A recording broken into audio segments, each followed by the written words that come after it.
যে গ্রামে গত 2-3 বছর ধরে খরা চলছিল আর কিছুতেই কোনো বৃষ্টি হচ্ছিল না, যার কারণে গ্রামের চারপাশ শুকিয়ে যায় এবং ভয়ঙ্কর ধরনের পানির অভাব পড়ে।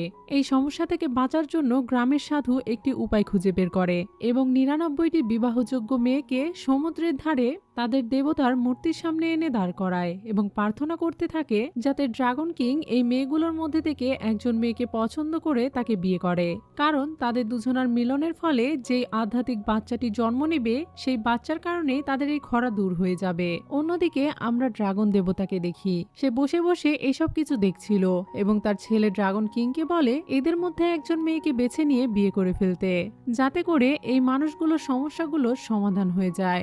ড্রাগন দেবতা চাইলে তার পাওয়ার দিয়ে এই সব কিছু ঠিক করে ফেলতো, কিন্তু আসলে এই সমস্যাগুলো ড্রাগন কিং এর কারণেই হয়েছিল।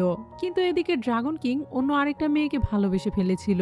একদিন যখন সে আকাশের উপরে নিজের শক্তির পরীক্ষা দিচ্ছিল, তখনই সে সেই পরীক্ষায় হেরে যায় এবং ভীষণভাবে আহত হয়ে দুনিয়াতে পড়ে যায়। আর তখন সে তার আসল রূপে ছিল, আর পানি থেকে দূরে থাকার কারণে সে ধীরে ধীরে মরে যাচ্ছিল। ঠিক তখনই তাকে বাই দেখতে পায়।